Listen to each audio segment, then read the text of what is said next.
Hello and welcome to our channel. Class 6 row SST chapter 7 हम बर्तमान देखियो जिबा India's cultural roots माने इंडिया रो cultural roots कोन कोन कोडू स्टार्ट हेतला एटा कल्चर से विषय रे हम एठी देखिबा। इधर में बिग क्वेश्चन हम सामना को आसुची एगुडी को सब याको हम परे देखि परिबा। Indian culture by any estimate is several millenniums old. Like any ancient tree, it has many roots and many branches. तो जो इंडिया रा कल्चर रही तुम एस्टिमेट जहाँ भी लगाओ जिते भी अनुमान कर ये बहुत हजार वर्ष तलर पुराना कल्चर जमीती गोटे बहुत पुराना गछटे थी जे कि शह शह वर्ष पुराना तार जमी बहुत गुड़े रूट्स अच्छी बहुत गुड़े ब्रांचेस अच्छी ठीक से परी the roots nurture a common trunk and from the trunk emerge many branches which are different manifestations on Indian culture yet united by a common trunk जमती गछर गंडीटा जोटा भूमि उपर थी जो आरंभ गछ जोटा आम देखिपे जी ठीक से भाया तेणु से कॉमन ट्रंक तले कौन अच्छी से गंडी तले गोटे बोली से तले अच्छी बहुत गुड़े चेर आता ऊपर अच्छी बहुत गुड़े डाल किंतु ट्रंक गोटाए ना चारि पाँचटा हो जाए गोटे गचर तेणु जी भी अलग अलग मैनिफेस्टेशंस जी भी देखो जिते प्रकार डिफरेन्सीएसन वेराइटी आसू इंडियन कल्चर किंतु समस्ते यूनाइटेड होकर अच्छा गोटे कॉमन ट्रंक जमती गोटे गछ को धरिकी रखी। Some of these branches are about art literature science medicine religion art of governance martial arts and so on बहुत गुड़े जिनस अंडर रे आसूची आम आर्ट लिटरेचर ठू आरंभ करी कला लिटरेचर जोटा कि आम कहे आमर साहित्य साइंस मेडिसिन सबकि या भितर आसूची मार्शल आर्ट्स आमर ये बहुत आगुला एमती आहरी केते कौन ये सब है आमर branches Indian culture branches there are also schools of thought by which we mean groups of thinkers और spiritual seekers who share similar ideas about human life and the world. एमिति बहुत गुड़े स्कूल्स अच्छी माने ग्रुप्स अच्छी थॉटर तार अर्थ है जे एमिति बहुत गुड़े ग्रुप्स ऑफ थिंकर्स जो मानक थिंकिंग गोटे प्रकार सी गोटे ग्रुप कले जड़े आउ गोटे प्रकार चिंता कला सी गोटे ग्रुप कला तो एमिति बहुत गुड़े ग्रुप ऑफ सब समस्त अलग अलग थॉट प्रोसेस रही और स्पिरिचुअल सीकर्स माने spiritual Koda concerned with spirit or soul जोटा आम संस्कृत रे आत्मन बोली कहे तेणु स्पिरिचुअलिटी कौन स्पिरिचुअलिटी हूँ search for the deeper and higher dimension beyond our current personality तेना आम बर्तमान जो पर्सनालिटी ताठू आहरी डीपर आहरी बुझा आहरी ज्ञान अर्जन करा that is a spiritual seeker means जे सीक करुच्ची someone who seeks the truth of this world जे चाहूँ जे खोजुची जे ट्रुथ कौन सत कौन से भाई तेणु जी शेयर कर सिमिलर आइडिया ह्यूमन लाइफ को विषय रे वर्ल्ड विषय रे से मानू कहा जाए schools of thoughts many archaeologist and scholars have pointed out that some of India's cultural roots go all the way to the Indus or Harappan or Sindhu Saraswati civilization, which we visit in chapter 6. तो बहुत गुड़े archaeologist मैंने अच्छा scholars मैंने अच्छा जो मैंने point out कर इंडिया रा कल्चरल रूट्स जो अच्छी ये बहुत पुराना go all the way to the Indus Harappan माने आज की 6000 वर्ष तल कथा सिंधु सरस्वती सिविलाइजेशन से समय जोटा चैप्टर 6 आम देखिले बुझल तो later on over time hundreds of schools of thought emerged in India तापर धीरे धीरे धीरे धीरे से शह शह स्कूल ऑफ थॉट इंडिया रे देखा मिलला समस्त अलग प्रकार विचारधारा देखा मिला but we will see here a few early schools which have shaped India into a country with a unique personality. By understanding them and their roots, we can understand India, that is Bharat, better. तो से गुड़ा को नहीं कि से schools of thought को नहीं कि आम सब तो देखिपारानी शह शह करके किछिटा बहुत इंपोर्टाट जोटा आ जोटा अर्ली आसला बहुत जल्दी आसला से गुटा को आम देखा जे कि इंडिया को शेप देते गोटे एमती गोटे देश तैयारी कर जोटा कि गोटे अलग पर्सनालीटी आम कंट्री बहुत ही यूनिक पर्सनालीटी तेणु या बुझे बाय अंडरस्टैंडिंग देम से गुड़ाक आम बुझा आर रूल्स विषय जानिले आम ठीक बुझीपर जे इंडिया दैट इज भारत कह भल भाव में आहरी बुझीपर the Vedas and the Vedic culture what are the Vedas Veda कौन आ वैदिक कल्चर कौन ता विषय देखा तो प्रथम देख वेद कौन the word Veda comes from the Sanskrit word vid which means knowledge hence vidya for instance तेणु विद माने है नॉलेज से विद्या जो आम कहे ताने ज्ञान बुझेगा तो तेणु वेद से संस्कृत वर्ड रू आसी We briefly mentioned the Rig Veda in earlier chapters. हमें टिके ऋग वेद विषय पूर्व जानी in fact there are 4 Vedas Rig Veda से गोटाए चार्टा कौन कौन भल भाव मन रख ऋग वेद यजुर्वेद साम वेद और Atharva Veda they are the most ancient text of India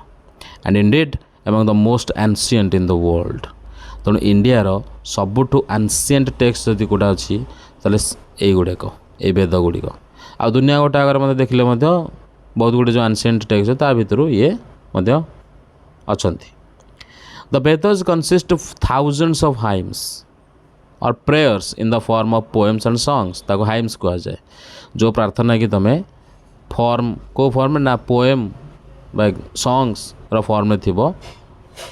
सेही हाइम्स गुड़ाक हजार हजार गोटे गोटे वेदर्स रे लिखाई कि दैट वर रिसाइटेड ओरली आउ ताकू ओराली रिसाइट कर मन रखा जाए पार्टी खाली ताकू गाई चलती मन रखती लोक स्कॉलर माने पंडित माने नॉट रिटन सारा लेखा हो नाला those hymns were composed in the सप्त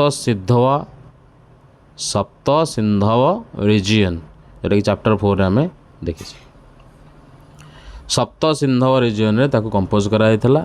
तैयारी कराइथला it is difficult to say when exactly the Rigveda the most ancient of the 4 was composed ये चार्टा के भितर जो ऋग्वेद एटा सबुठु पुराना चार्टा जाक वेद भितर तो सी केतेबेले एग्जैक्टली लिखाई कौन होता ता विषय आम इनफॉरमेशन आम पाखे नहीं experts have proposed dates ranging from तेणु एक्सपर्ट्स माने कहते जे केबे एटा हेइथिबो रिसर्च करी जी जना पड़ी सी गोटे गेस कर 5th century sorry 5th millennium रु 2nd मिलेनियम BCE भितर कौन गोटे हो so for anything between 100 and 200 generations these texts have been committed to memory through rigorous training and passed on orally with hardly any alterations तेणु ये 100-200 generation तापर पार हो गले बुझल तो एत मिलेनियम हेले कौन हे बर्तमान आम 21st सेंचुरी है तो केते हजार वर्ष तले माने 2nd मिलेनियम 5th मिलेनियम रु 2nd मिलेनियम BCE पुणी बुझला से मिलेनियम से 1000 वर्ष आज को 5-7 हजार वर्ष तल एपटे है 2025 माने 2000 थर सेपटे है 5000 7000 वर्ष तले ये सब आरंभ होता 7000 वर्ष 100 रु 200 जेनेरेशन जो पीढ़ी आमर पार कर सारे सब आ कमिटेड थे या मेमोरी कर मन रखी बहुत रिगरस ट्रेनिंग बहुत कड़ा ट्रेनिंग पाई एवं से गुड़ा को मन रखी बहुत परिश्रम सहित आईटा को आमको ओराली आमको पासन कले आम पाखे छाड़ी गले कौन सी अल्टरेशन नहीं कौन सी भेदभाव नहीं कौन चेंजेस नहीं then Don't miss out. This meticulous transmission over thousands of years explains why, in 2008, UNESCO recognized Vedic chanting as a masterpiece of the oral and intangible heritage of humanity. ତେଣୁ ସେଇଥିପାଇଁ 2008 ମସିହାରେ ଏଇ ଯେଉଁ ପ୍ରକାର ହଜାର ହଜାର ବର୍ଷ ତଳେ ଏଇ ଯେଉଁ ତିଆରି ହେଇଥିଲା ଆଉ ଏ ପ୍ରକାର ଜ୍ଞାନ ତା ଭିତରେ ଅଛି, ସେଇଥିପାଇଁ ୟୁନେସ୍କୋ ବେଦିକ ଚାଣ୍ଟିଂ ମାନେ ବେଦକୁ ଆମେ ଚାଣ୍ଟ କରିବା ସକାଳ ସକାଳ ଭୋର ଭୋର ସମୟରେ, ବ୍ରହ୍ମ ସମୟରେ, ମାନେ ରାତି 4ରୁ 6 ଭିତରେ ଆମେ ଯଦି ତାକୁ ସେମାନେ ବେଦିକ କଲଚରରେ ଗୁରୁକୁଳରେ ସେମିତି ହିଁ କରୁଥିଲେ ପିଲାମାନେ। ତେଣୁ ତାକୁ ଯଦି ଗାଇ ଚାଲିଲେ ତ ସେଇଥିପାଇଁ ତାକୁ କୁହାଗଲା ତ ବେଦିକ ଚାଣ୍ଟିଂ, ବେଦିକ ଗୀତକୁ ଗାଇବା, ତାକୁ ପାଠ କରିବା ହେଉଛି ଗୋଟେ ମାଷ୍ଟର ପିସ୍। ଓରାଲ୍ ମାନେ ଓରାଲ୍ ହେରିଟେଜ୍ ପ୍ଲସ୍ ଇନଟାଞ୍ଜିବଲ୍ ହେରିଟେଜ୍, କେହି ଛୁଇଁ ପାରିବେନି, ତୁମ ପାଟିରୁ ସେ ଜ୍ଞାନ ଖାଲି ବାହାରି ଚାଲିବ, ତୁମ ମୁଣ୍ଡରୁ ସେ ଜ୍ଞାନ ବାହାରିବ। ଏଇଟା ହେଉଛି ହ୍ୟୁମାନିଟିର ଗୋଟେ ହେରିଟେଜ୍ ବୋଲି ତାଙ୍କୁ କୁହାଗଲା। The Vedic hymns were composed by rishis, male seers or sages, and rishikas, the female ones, in an early form of the Sanskrit language. ତେଣୁ ସାଂସ୍କ୍ରିଟ ଲାଙ୍ଗୁଏଜ୍ରେ ଏ ବେଦିକ ହାଇମ୍ସ ଗୁଡ଼ା କମ୍ପୋଜ୍ ହେଇଥିଲା। ଋଷିମାନେ ଏହାକୁ କରିଥିଲେ, ଯେଉଁ ମେଲ୍ ମାନଙ୍କୁ କୁହାଯାଏ ଋଷି ବାବାଜୀ, ଆଉ ଯେଉଁମାନେ ଫିମେଲ୍ ଥିଲେ ମାତାଜୀ ତାଙ୍କୁ ଋଷିକାସ୍ ବୋଲି କୁହାହେଉଥିଲା। ଋଷିକା ଇଏ ହେଲେ ଋଷି, ସେମାନେ ସବୁ ତିଆରି କରୁଥିଲେ, ଏମାନେ ସବୁ ଏହାକୁ ଲେଖିଛନ୍ତି। They were addressed in poetical form to many deities such as Indra, Agni, Varuna, Mitra, Saraswati, Ushvasa and many more. ତ ଏଇମାନଙ୍କୁ ଏଇ ଭଗବାନମାନଙ୍କୁ ଏଇ ଦେବୀ ଦେବତାଙ୍କୁ ସେ ଆଡ୍ରେସ୍ କରିଛନ୍ତି, ପୋଏଟିକାଲ୍ ଫର୍ମରେ ଲେଖିଛନ୍ତି ଆଉ ତାଙ୍କୁ ପ୍ରାର୍ଥନା କରୁଛନ୍ତି। ତ together with the seers these deities sustained rhythm or truth and order in human life and in the cosmos. ତେଣୁ ସମସ୍ତେ ମିଶିକି ସିୟର୍ସ ମାନେ ମେଲ୍ ସିୟର୍ସ ଫିମେଲ୍ ସିୟର୍ସ ଏମାନେ ମିଶିକି ବାବାଜୀ ଓ ମାତାଜୀ ମିଶିକି ସେମାନେ କ'ଣ କରନ୍ତି, ଡିଟେଲ୍ସ ଗୁଡ଼ାକୁ ସଷ୍ଟେନ୍ କରିକି ରଖିଛନ୍ତି। ଆଉ ସଷ୍ଟେନ୍ଡ ରିଥମ୍ ଅର୍ଥ ସତ୍ୟ ମାର୍ଗରେ ଚାଲିକି ସେୟାକୁ ପୂଜା କରିକି ରଖିଛନ୍ତି। ଆଣ୍ଡ ହ୍ୟୁମାନ୍ ଲାଇଫ୍ରେ ତା'ର ଅର୍ଡ଼ରକୁ ମଧ୍ୟ ଲଗେଇଛନ୍ତି, ଯେଉଁଟାକି ବର୍ତ୍ତମାନ in the cosmos. Cosmos means the world or the universe as ordered and harmonious system, ହେଲା। ଯେଉଁଟାକି ଏକଦମ ହାରମୋନିୟସ୍ ସିଷ୍ଟମ୍ ଭିତରେ ଆମର ୱାର୍ଲଡ଼ ଆଉ ୟୁନିଭର୍ସ ଯେମିତି ଅଛି ସେମିତି ସେ ତାକୁ ଏକ୍ସପ୍ଲେନ୍ କରିଚାଲିଥିଲେ।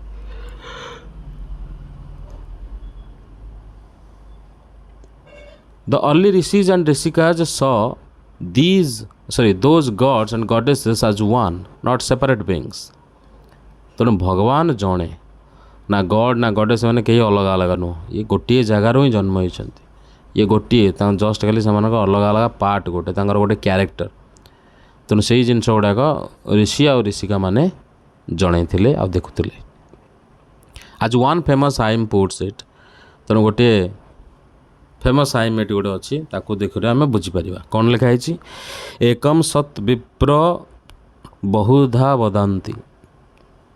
ତାମାନେ the existence that is the supreme reality is one, ମାନେ ଯିଏ ରହିଛି ଜଣିଏ ଆତ୍ମା ଗୋଟିଏ, ହେଲା। ଭଗବାନ ମଧ୍ୟ ସେ ଗୋଟିଏ, but sages give it many names, କିନ୍ତୁ ବହୁଧା ବଦନ୍ତି କିଏ, ବିପ୍ର ମାନେ ଯେଉଁମାନେ ଜ୍ଞାନୀ ସେମାନେ କିନ୍ତୁ ୟାକୁ ଅଧିକରୁ ଅଧିକ ନାଁ ଦେଇଛନ୍ତି, ଅଲଗା ଅଲଗା ସବୁ କରିଛନ୍ତି, କିନ୍ତୁ ଜଣିଏ ପ୍ରକୃତରେ ଦେଖିଲେ ଜଣେ। In this world view some values were especially important, beginning with truth, which was often another name for God. The last mantras or verses of the Rig Veda also call for unity among people. ତେଣୁ ଏଇ world ଭ୍ୟୁରେ ଆମେ ଏଇଭଳି ଯେତେବେଳେ ଦୁନିଆକୁ ଦେଖୁଛେ, world view ମାନେ ଯେମିତି ଆମେ ଦୁନିଆକୁ ଦେଖୁଛେ, ବୁଝିଲା ତ, ଆମ ନଜର ଭଲ ନଜର, ସେଥିରେ ପ୍ରଥମରୁ ଆରମ୍ଭ ହେଇଛି ଭ୍ୟାଲ୍ୟୁ ଗୁଡ଼ା ଯେଉଁ ଦିଆହେଇଛି ଆରମ୍ଭ ହେଉଛି ଟ୍ରୁଥରୁ, ଯେଉଁଟାକି ଗଡ଼ର ଆଉ ଗୋଟେ ନାଁ, ବୁଝୁଛ, ଭଗବାନଙ୍କର ଆଉ ଗୋଟେ ନାଁ ହେଉଛି ଟ୍ରୁଥ୍, ସତ୍ୟ। ଦ ଲାଷ୍ଟ ମନ୍ତ୍ର, ଯେଉଁ ଲାଷ୍ଟ ମନ୍ତ୍ର ଗୁଡ଼ା ଭର୍ସେସ୍ ଗୁଡ଼ା ଅଛି ରିଗ୍ ବେଦରେ, ସେ ଦେଖାଉଛି ଏଥିରେ ଦିଆଯାଇଛି ଯେ ଲୋକମାନଙ୍କ ଭିତରେ ୟୁନିଟି ଆଣିବା ପାଇଁ ସେଥିରେ ଲେଖା ହେଇଛି। କ'ଣ ଲେଖା ହେଇଛି? Come together, speak together, common be your mind, may your thoughts agree, united be your purpose, united your heart, may your thoughts be united, so all may agree। ତାହେଲେ ସମସ୍ତେ ଏକାଠି ଆସ, ସମସ୍ତେ ଏକାଠି କଥା କୁହ, ଆମ ମାଇଣ୍ଡରେ ସମସ୍ତେ ଆମେ କମନ୍ ହେବା ଉଚିତ ହେଲା। ମେ ୟୋର୍ ଥଟ୍ସ ଏଗ୍ରି, ତ ସମସ୍ତଙ୍କର ଚିନ୍ତାଧାରା ମଧ୍ୟ ଏକ ହେବା ଦରକାର। ଯଦି ଆମେ ସମସ୍ତେ ଏକାଠି ହେବା କୌଣସି ଗୋଟେ କାରଣ ପାଇଁ, ଆମେ ଆମର ହାର୍ଟ ପାଇଁ ଏକାଠି ହେବା, ଆମ ଥଟ୍ସ ଗୁଡ଼ାକ ପାଇଁ ଏକାଠି ହେବା, ତାହେଲେ ଆମେ ସମସ୍ତେ ଏକାଠି ରାଜି ହେବା ଏବଂ ଏଗ୍ରି କରିବା ହେଲା। ଏଇଟା ଋଗ୍ବେଦର ଶେଷ ଆଡ଼କୁ ଲେଖା ହେଇଛି। ସେକ୍ସନ୍ ବି ବର୍ତ୍ତମାନ ଦେଖିବା ବେଦିକ ସୋସାଇଟି। ବେଦିକ ସୋସାଇଟି କ'ଣ? ଆଉ ପ୍ରଥମ ବେଳେ ବେଦିକ, ତାପରେ ବେଦିକ ସୋସାଇଟି କ'ଣ ଆମେ ପଢ଼ିବା। Early Vedic society was organized in different genres or clans, that is larger groups of people। तो बहुत गुड़े लोक गोटे विराट बड़ ग्रुप करिकी से सब जन बोली कहते बा क्लान्स बोली कहते, सेमती वैदिक सोसाइटी तैयारी होता से समयर समाज। The Rigveda alone list over 30 such genres, for instance जो भारत सेमती ऋग्वेद लिखाई लिस्ट कराई 30 प्रकार जन पाखापाखि थिला, जमीक भारत भरतज, पुरुष, कुरु, यदु, तुर्भाषा, ये सब बहुत गुड़े ना अच्छी जन अच्छी। Each clan was associated with a particular region of the northwest part of the subcontinent। तो आमर जो सबकंटिनेंट माने इंडिया सहित अन्य देश छोट छोट देश गुड़ा जो मिसिक आगुरी थिला, तो सही पर्टिकुलर रीजन खास करके तार नॉर्थ वेस्ट पटे ये सब क्लान गुड़ा से देखा मिलती, गोटे पर्टिकुलर रीजन से माने रुहंती है ना। टाइम लाइन देख, ये टाइम लाइन देखिए बुझीपर। Not much is known of us how these genres governed their society। किंतु जना नहीं एमाने केमिति रूल करथले निज सोसाइटी पर, गवर्न केमिति करथले। The Vedas only give us a few clues through words like raja and sabha and samiti, both of which refer to collective gathering or assembly. तेणु एथे जो क्लू मिली से जना पड़ुछि राजा किए गोटे थिले, सी सभा करुले, समिति करुले, बसौले, गैदरिंग करुले, बुझला तो ये किसी जना पड़ू जी पढ़ी आमको जना पड़ा। Many professions are mentioned in the Vedic text. Vedic text बहुत गुड़ा प्रोफेशंस कौन कौन लोक कर निज कर्म विषय में लिखाई, सच एज एग्रिकल्चरिस्ट जड़े चाषबास कर, वीवर जड़े लुगा बुणव, जड़े पोटर जे कि माटी पात्र तैयारी कर, जड़े बिल्डर जे कि बिल्डिंग कर घर द्वार, कारपेंटर जे कि बढ़ई, healer, healer means someone who uses traditional practices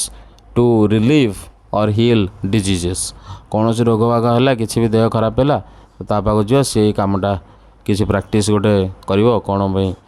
पूजा अर्चना अन्य जिनस कर कि खाया दब तो हिलर कह जाए, मैंने वैद्य, डाक्तर, डांसर, बार्बर, प्रीस्ट, ये समस्त से प्रोफेशन थिला, कारण यहाँ बहुत जरूरी जिनस है। Okay, number C Vedic schools of thought. Vedic culture also developed many rituals, जमीक यज्ञ अपन यज्ञ directed towards various deities, means gods and goddesses, for individual or collective benefit and well-being। तो वैदिक कल्चर रे बहुत जिनस डेवलप कराई, बहुत गुड़े रिचुअल्स डेवलप कराई, यज्ञ कहुए है तो जोटा कि डायरेक्ट कराई कौटू ना बहुत गुड़े भगवान को, जो थी कि इंडिविजुअल्स मानक रखा जाइए कलेक्टिव बेनिफिट आ वेलबिंग हवापाई। Daily rituals were generally in the form of prayers and offerings to Agni, the deity associated with fire, but those rituals became more and more complex in the course of time. तेणु सबुदिन rituals जो प्रथा जो कर्म आम करुचे से प्रायतः prayer form में रफरिंग टू अग्नि। अग्नि किए से ना अग्निर देवता Agnidev, fire god, god of fire, हाँ तो से प्रेयर करती ऑफरिंग्स दियंती तेणु यो रिचुअल्स गुड़ाक एरा मोर एंड मोर कॉम्प्लेक्स हो गला जिते जिते समय आगेला a group of text known as Upanishads built upon Vedic concepts and introduced new ones such as rebirth and karma हाला तामाने तापर जो टेक्स्ट गुड़ा आसला बहुत गुड़े टेक्स्ट आसला जोटा को उपनिषद्स बोली कहागला से गुड़ा एमती तैयारी गला वैदिक कॉन्सेप्ट को लेकिन एथिरे नुआ नुआ जिनस गुड़े मत ऐड कराला जमी रीबर्थ माने आउ थे तुम जन्म नब माने आगामी जन्म कौन हम आउ कर्मा कर्मा मीन्स जहाँ कर्म कर फल पाइब आवर एक्शंस एंड और देयर रिजल्ट्स तो आम जमी कर्म कले आर रिजल्ट जहाँ मिलला according to one school of thought generally known as Vedanta everything human life nature and the universe is one divine essence called Brahman, not to be confused with the god Brahma. ये हेले ब्राह्मण हला or sometimes just tat means that. Two well-known mantras express this in a simple but profound way. तेणु जितेबाला से कर्म आउ rebirth कथा आसला गोटे स्कूल ऑफ थॉट हिसाब से गोटे थॉट एमती आसला जे लोक मैंने कहले वेदांत वेदांत स्कूल ऑफ थॉट हिसाब से सबकि ह्यूमन लाइफ नेचर यूनिवर्स सबकि हूँ गोटे डिवाइन एसेंस जाना है ब्रह्मन बुझल तो ब्रह्म तो ये ब्रह्मा गॉड सी नुह ब्रह्मन बुझल ये जिनस अलग थर थे समटाइम्स जस्ट तत् तत् बोली थर थे कह जाऊे तार अर्थ है सेटा बुझे तो तत्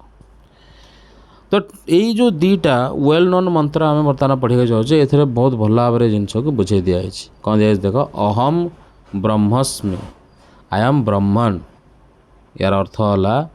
दैट इज टू से आई एम डिवाइन मु एकदम डिवाइन एकदम पवित्र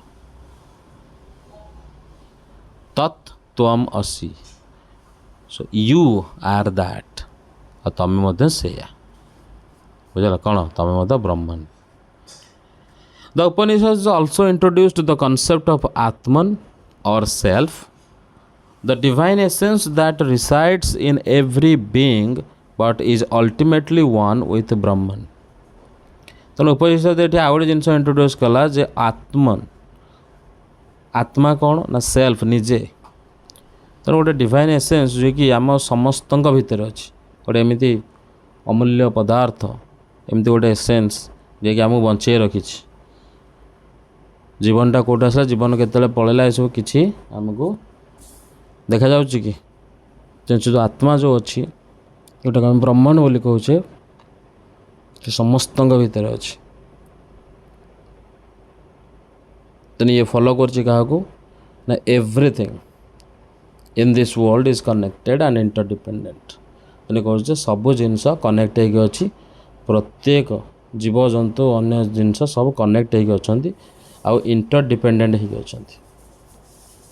तो this explains a common prayer that begins with सर्वे भवन्तु सुखिनः may all creatures be happy and goes on to wish them all to be free from disease and sorrow तो ये जगार एक्सप्लेन करा जाइए गोटे कॉमन प्रेयर को प्रेयरटा ना सर्वे भवन्तु सुखिनः सर्वे भवन्तु सुखिनः अर्थ है समस्ते खुशी रे रुहतु दुनिया रे सब खुशी रे रुहतु सबकि भल हो समस्त सहित आमती करके विशटा आगू आगू चलला ऑल टू बी फ्री तेणु डिजीज आ सरु समस्त को फ्री मिलू है समस्ते डिजीज आ सर ठारू दुखरू जंत्रणारू रोगरू दूरे रुहतु Only in the first millennium BCE, several more schools of thought grew out of the Vedas. ତେଣୁ ବେଦରୁ ଆହୁରି ବହୁତ ଗୁଡ଼ିଏ ସ୍କୁଲ୍ ଅଫ୍ ଥଟ୍ ବାହାରିଲା କେବେ ନା ଫର୍ଷ୍ଟ ମିଲେନିୟମ୍ BCEରେ. One of them was yoga, which developed methods intended to achieve the realization of Brahman in one's consciousness. Consciousness means the quality or state of being aware. एकदम conscious थिबा बेले जाग्रत थिबा बेले ए जिनसटा आसला. तेणु से बहुत गुड़े स्कूल ऑफ थॉट भितर योगा हूँ गोटे से भाया थॉट जी कि डेभलप कला बहुत गुड़े एमती मेथड्स जोटा कि आम रियलाइजेशन ब्राह्मण रियलाइजेशन को जाग्रत अवस्था फील कर रियलाइज कर. सो together these schools of thought became the foundations for what we call Hinduism today. तो ये सब स्कूल्स गुड़ाक फाउंडेशन है कार ना हिंदुइज्म जोटा कि बर्तमान आम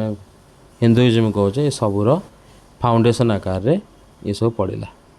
ताकू बर्तमान आम आज मानुचे एवं चली. तापर आम देखा बुद्धिज्म.